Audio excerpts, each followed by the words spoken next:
Vous avez toujours mes packs de presets qui sont disponibles sur le marketplace. Je fais régulièrement des packs de presets sur la place de marché de Skyloom.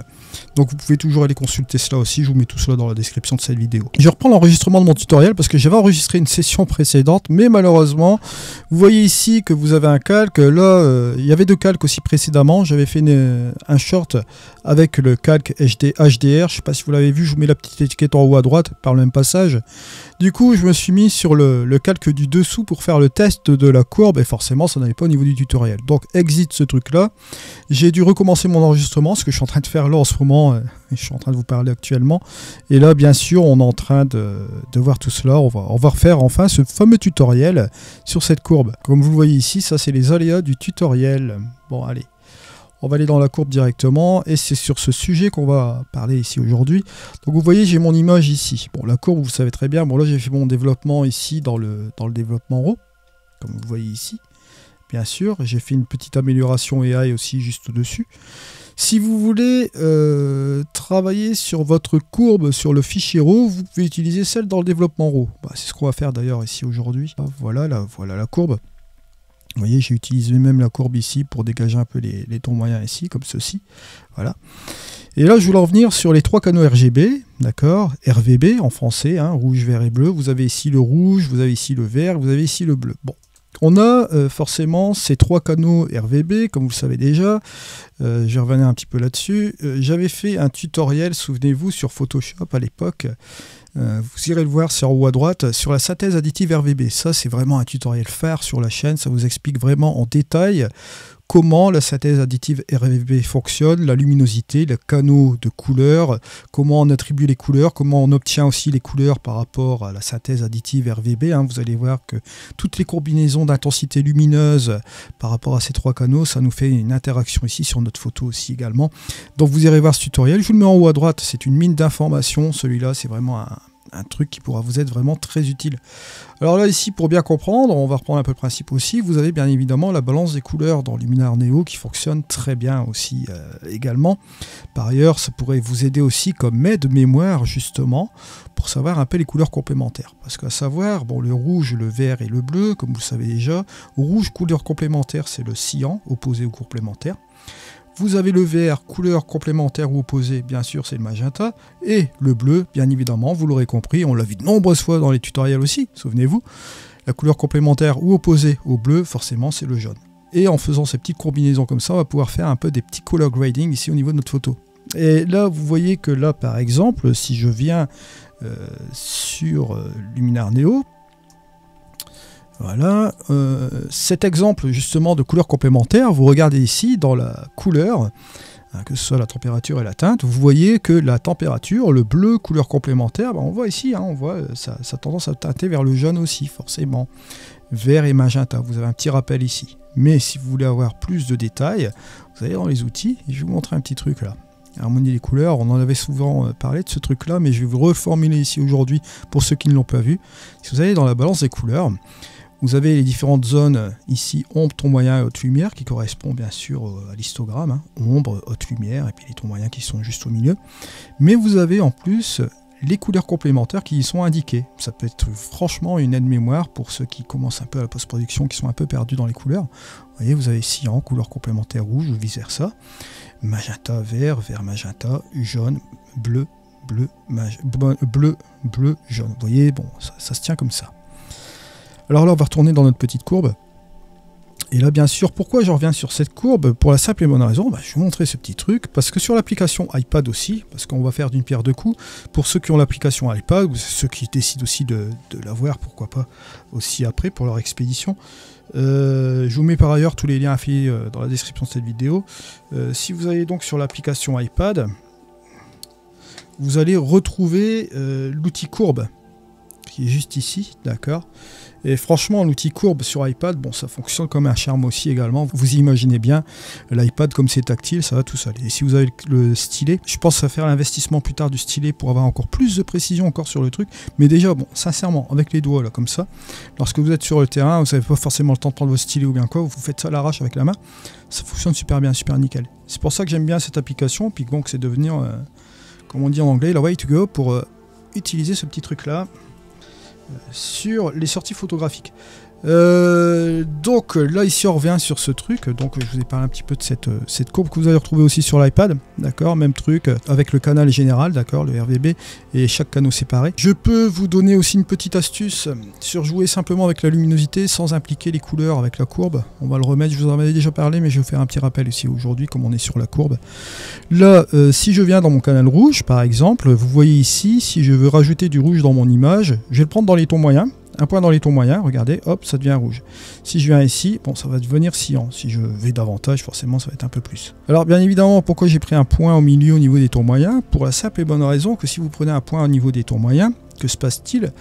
Vous allez avoir une interaction, forcément, comme c'est une courbe, hein, sur la partie des ombres et sur la partie des hautes lumières. Je vous rappelle, par information, ce que vous avez à l'intérieur dans Luminaire Neo au niveau de l'histogramme ici, c'est la représentation que vous avez là au-dessus. Vous avez l'histogramme qui est implémenté dans ce petit carré là. Ça, faut le savoir. Ce petit truc assez simple à comprendre, vous l'aurez compris, hein, c'est vraiment du b.a.-ba. Alors là, bien sûr, si vous jouez avec ce petit point au niveau des tons moyens, pourquoi je l'utilise? Donc je vous l'ai dit, parce que j'implique légèrement les hautes lumières et les ombres, ce qui fait que ça va pouvoir sensiblement se mélanger un peu naturellement, quoi. Parce que si vous prenez un autre point, vous prenez plusieurs points, ça va pas le faire. Par contre, si vous voulez vraiment jouer avec une zone particulière dans votre courbe, vous pouvez tout simplement ici revenir sur les tons moyens, mettre un point sur les ombres, et ici jouer avec la partie haute lumière, vous voyez, juste là. Et là, vous allez pouvoir soit rajouter du rouge, soit rajouter du cyan dans la partie des hautes lumières, bien sûr, sans avoir un gros impact ici sur le reste de la partie là de l'image. Bon, vous pouvez loquer quand même d'autres points, hein, je dis pas, voilà, ça peut être bien aussi comme ça, et là, vous allez être un petit peu plus précis là-dessus. Mais soyez quand même assez prudent avec la courbe si vous utilisez toutes ces petites choses que je vous donne ici, parce que si vous commencez à mitiger, à plomber la ligne avec plein de plombs comme ça, de petits points comme ça, lorsque vous avez bougé un peu les différents curseurs dans la courbe, si vous ne laissez pas assez d'espace, d'accord, ce qui va se passer, vous n'aurez pas assez de latitude. Là ici, bon, on a réduit la plage de latitude sur la partie de haute lumière, on va dire plus ou moins comme ça, ça va quand même bien, parce que vous voyez que on a quand même de la marge avec notre point ici, hein, avec ce qui se passe là et ce qui se passe là. Mais si vous commencez à aller juste ici, à mettre un point là comme ça pour avoir encore plus de précision, puis jouer un peu là, bon, je sais pas. Je suis pas sûr du résultat aussi comme cela, vous voyez. Donc veillez quand même à laisser des petits trucs. Bon, on peut faire des ajustements micro-chirurgicaux, hein, c'est pas ça, c'est pas le truc que je veux dire aussi, qu'on ne peut pas le faire bien sûr, mais dans la matière générale de cette chose là, et pour éviter de vous perdre de temps aussi, vous pouvez très bien prendre un des points là, ou bien un des points là, et un des points là. C'est les 3 points Poisripo quoi en fait. Ou si vous voulez bouger cette partie là ou cette partie là, là vous loquez cette partie ici ou cette partie là. Ça c'est un truc qu'il faut savoir. Donc voilà un peu où on en est avec ce truc là. Maintenant si vous faites renversement de la courbe, regardez juste ici, voilà. Hop. Regardez ce qui se passe. Là vous avez... comme on pourrait le faire, bien évidemment, avec la courbe générale, vous avez, je vous rappelle, hein, parce que c'est le truc qu'il faut savoir, vous pouvez faire une inversion de couleur avec la courbe. Si je prends la courbe générale avec les 3 canaux en même temps sur cette courbe-là, hein, boum, voilà. Si je fais le même système, voilà. Que j'inverse, vous allez voir, on inverse ici les polarités. D'accord, au niveau de la courbe. Et là, on inverse aussi les polarités de l'histogramme. Ça, c'est le petit truc qu'il faut savoir aussi également. Ça, cette technique-là, je vais vous dire aussi sincèrement une chose, vous pouvez l'utiliser pour faire des petits trucs aussi, des simulations infrarouges. Je ne sais pas si vous voyez ce que je veux dire, là, il y a piste aussi à creuser là-dessus. Si vous utilisez les outils de Luminaire Neo avec cela, vous pouvez arriver à des résultats à peu près similaires en utilisant tous les outils, bien sûr. Donc là, c'est le petit truc que je voulais vous faire voir. Donc c'est pour ça, vous voyez, vous inversez la phase ici de l'histogramme des 3 canaux en même temps. Mais si vous voulez le faire de manière individuelle, vous pouvez le faire aussi également ici. Et ça peut vous donner aussi des petites idées plus ou moins créatives. Bon, là, ce que je vais faire avec la courbe générale ici, je vais remettre mon petit point que j'avais fait tout à l'heure. Et je vais faire mon point noir et mon point blanc. Voilà. Donc je reviens sur ce truc là, comme je vous l'ai dit tout à l'heure, si vous voulez inverser cette courbe, regardez, hop, je viens ici, boum, je baisse l'extrémité ici. Regardez là, ici au niveau du vert et du bleu, si je prends le bleu, si je fais la même chose, regardez ce qui va se passer, boum. Voilà, j'inverse la polarité aussi ici. Et vous voyez que je vais laisser mon vert comme ça, et vous voyez que ça donne ce truc là. Ça fait une espèce de masquage aussi en même temps. Bon, là on n'est pas sûr vraiment du résultat. Là, par rapport à le fait de bouger les différentes courbes, bon, ça peut donner une certaine idée. Maintenant, attention, j'ai été dans les extrêmes. Si vous baissez par exemple comme ceci, voilà, vous allez dans le canal des rouges, on va baisser encore un peu comme ça, hop, voilà, juste comme ceci. Je vais reprendre ici le canal de vert. On va s'amuser un petit peu parce que bon, comme c'est un format un peu plus long aujourd'hui, on peut se permettre d'aller un peu plus loin dans les explications. Voilà, juste comme ça. Et vous voyez, on peut mitiger ici les différentes sources ici comme ça. Et c'est ce que je vous avais dit, hein, on peut commencer à partir sur du créatif avec ces choses-là. Regardez, on peut même faire un petit point de contraste de couleur aussi. Hein. Regardez, hop, sans aucun problème. Et on peut s'amuser, si on le souhaite, à faire un truc, bon, style infrarouge, un truc comme ça avec cette chose-là. Vous voyez, avec la courbe, il y a toujours une possibilité, en inversant les polarités, de faire ces choses-là. Pourquoi? Pour la simple et bonne raison, bah, je vais vous le rappeler aussi. Bon, allez, tac, je vais remettre tout cela en zéro. De toute façon, on va revoir un peu l'édition aussi. Je vais baisser un peu mes hautes lumières là, comme ça. Je vais refaire tout ce que j'ai fait préalablement. Je vais faire, vous voyez, c'est très rapide aussi là. Voilà, je peux même... comme ceci, hop, ici, voilà, un petit micro ajustement. Allez, je peux même prendre mon caméra flat ici pour cette fois-ci, voilà.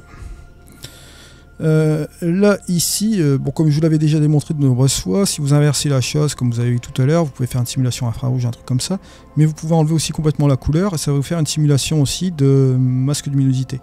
Par ailleurs, allez voir mon tutoriel sur les masques de luminosité que j'ai fait la dernière fois sur Luminar Neo, sans masque de luminosité, en utilisant la courbe, et en utilisant les calques. Parce que vous avez les calques dans Luminar Neo, vous avez le mode de fusion, vous avez la courbe, vous avez beaucoup de choses, le moteur hybride, c'est un charme.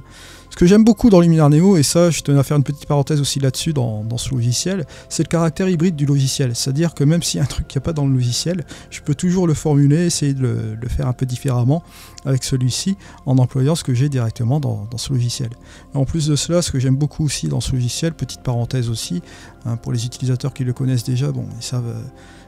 ce qu'il en est aussi là-dedans. Vous avez des outils par des algorithmes, hein, plus précisément par intelligence artificielle, comme l'amélioration AI, qui vous permettent d'avoir toutes les opérations d'une fois.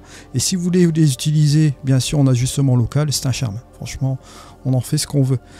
Et en plus, je suis sûr et certain, je connais Skyloom, ils vont nous concocter encore des petits trucs prochainement. On va encore être surpris avec l'application Luminar Neo.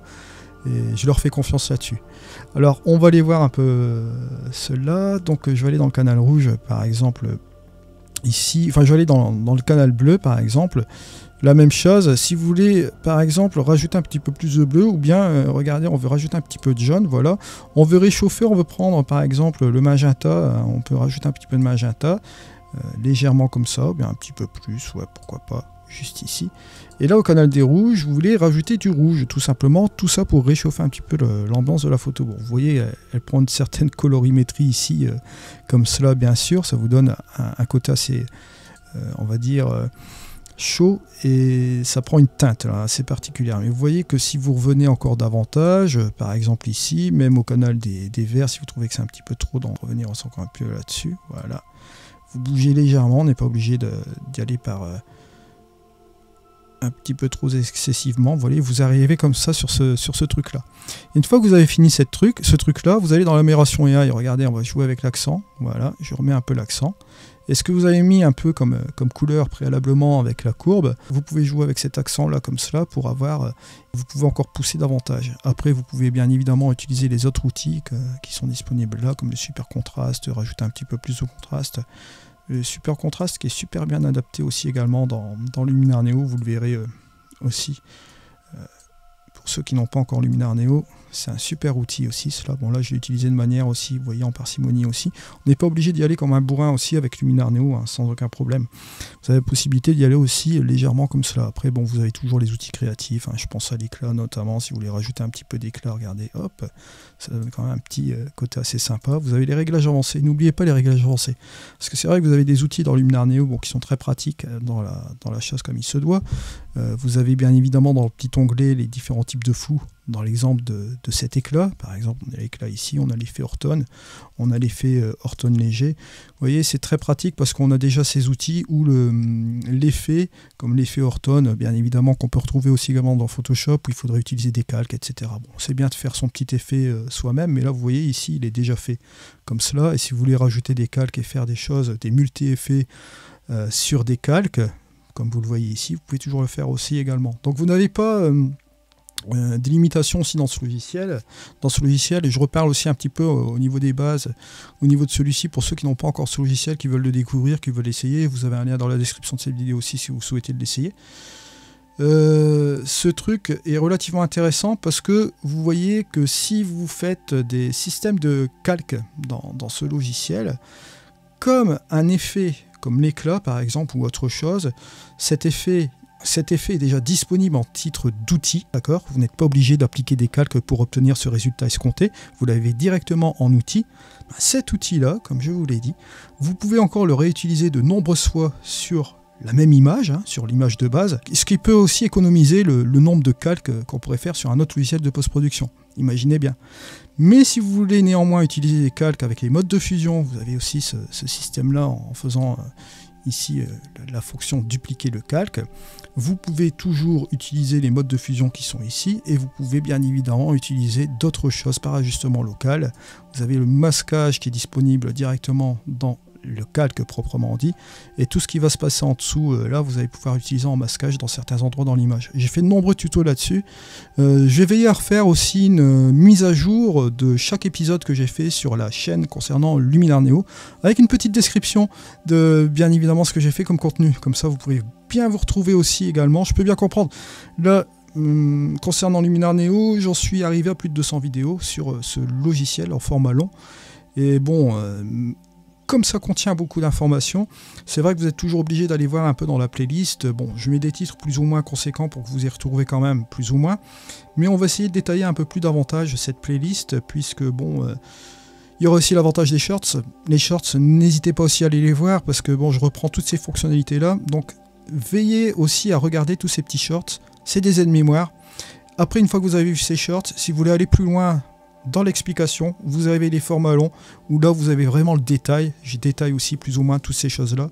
Vous voyez un peu la façon de procéder. Je revois aussi également la pédagogie des tutoriels pour vous qui êtes utilisateurs de ce logiciel, pour les anciens aussi qui me connaissent aussi sur Luminar Neo, pour les nouveaux qui ne connaissent pas, qui vont me découvrir aussi actuellement là sur la chaîne. Et je vais faire un petit truc aussi qui puisse arranger un peu tout le monde comme cela. Et je pense que ce sera une bonne chose. Alors, on voit ce petit truc là. Bon, comme je vous l'ai dit, on peut appliquer bien sûr des calques dans Luminar Neo et appliquer les effets, etc. Bon, là, je vais retirer ce calque puisque j'en ai pas besoin. Je vais rester sur cette chose-là. L'intérêt, comme je vous le dis, dans Luminar Neo, si vous voulez par exemple réutiliser encore l'éclat, là, vous voyez qu'il est parti dans l'onglet modification, l'éclat. Boum. Ben, si je reviens en dessous, je vais aller encore dans les créatifs. Je peux reprendre encore l'éclat et encore le réutiliser. Et bien sûr, vous avez... en dessous, toutes ces choses-là. Si je mitigeais un éclat effet Orton avec le flou artistique, je peux le faire aussi également. Bon là, si je veux revenir sur l'éclat, sur ce que j'ai fait dans les réglages avancés préalablement, vous voyez qu'on peut régler ici le contraste ici dans cet outil éclat. On peut régler néanmoins aussi la chaleur aussi si on le souhaite. Régler aussi la luminosité de l'éclat, l'adoucissement. Bon, l'adoucissement c'est pour... voir ici un petit peu la dureté de l'image. Vous voyez juste comme ceci. Il y a beaucoup de choses ici dans ce logiciel. Ça c'est pour la petite partie, la petite parenthèse que je voulais vous faire aussi avec la courbe et un peu l'interface ici Luminar Neo, puis bon, de voir un peu comment interagir aussi également avec les différents outils comme vous voyez là. Pareil, si vous voulez utiliser la structure ici, si on va ajouter un peu de structure dans la photo, vous voyez, on peut adapter cela. Et bon, toujours la petite chose, lorsque vous avez une photo, on va dire, qui va reprendre un peu le paysage dans une espèce de ambiance nocturne ou ambiance coucher de soleil, ambiance heure dorée, tout ce que vous voulez. Vous avez toujours la possibilité de rajouter la petite vignette ici et de rajouter une petite lumière interne, voilà. Et je vous rappelle, vous pouvez tester, vous voyez la vignette, le centre de la vignette ici, où vous voulez la stocker. Et ce qu'il y a de bien dans Luminar Neo, vous voyez, vous pouvez la mettre comme ça, comme vous le souhaitez là, en temps réel. Ça, je trouve ça aussi super bien. Là, vous voyez, juste là, je trouve qu'elle était pas mal, voilà, c'est pas mal, avec une petite lumière interne. Et si vous voulez aussi, hop, vous refermez, vous pouvez encore ouvrir le vignettage, Et c'est la petite technique que j'avais déjà fait aussi de nombreuses fois, là j'en remets aussi aujourd'hui. Vous pouvez faire encore une autre vignette, d'accord? Vous voyez que vous avez le centre ici, mais si vous souhaitez par exemple reprendre la vignette juste là, la vignette ici, réduire un peu ce que vous avez fait là, hop, reprendre une progressivité, et toujours une petite lumière interne aussi là, et ben vous pouvez mettre un autre point d'intérêt, une autre vignette, comme vous voyez ici, par rapport à ce qu'on a fait là, et une deuxième point d'intérêt ici, et bon, voilà, vous avez ce truc là. Et si vous regardez un peu la petite différence avec les deux vignettes, regardez, hop, je reviens sur la structure ici. Première vignette, seconde vignette. Et vous voyez que ça peut donner un truc super intéressant, parce que vous avez le premier point bon, qu'on a fait ici, qui va attirer plus ou moins l'attention avec l'effet luminosité ici. Et le fait de remettre une deuxième vignette, on garde quand même cette intensité lumineuse qu'on a mis là, avec cette petite vignette aussi également. Et on apporte ici un autre intérêt sur la deuxième partie de la roche ici. Donc ce qui fait que ça peut donner une espèce de luminosité aussi différente sur ce truc-là, et un aspect aussi assez créatif qui peut être assez intéressant à prendre en compte. Là vous voyez, bon, c'est un petit titre d'exemple bien sûr. Si vous voulez revenir sur votre courbe, que vous trouvez que c'est un peu trop coloré, d'accord, au niveau de votre courbe, par exemple, si à ce niveau-là vous voulez revenir ici en arrière, vous pouvez le faire, et vous revenez ici, et notez, votre photo va s'adapter par rapport à ce que vous avez fait en dessous. Pareil, si vous trouvez que vous avez trop de teintes ici au niveau des bleus, on va l'enlever, on va revenir ici tout simplement, on va enlever ce qu'on a fait ici sur la couleur, voilà, juste comme ceci, et là regardez, hop, je reviens ici sur l'éclat, je reviens sur les deux vignettes, et voilà, on retrouve cette chose-là, bien sûr. Et ce que j'ai fait sur la courbe tout à l'heure, c'était simplement à titre d'exemple pour vous faire voir comment on pouvait interagir avec la courbe, bien sûr.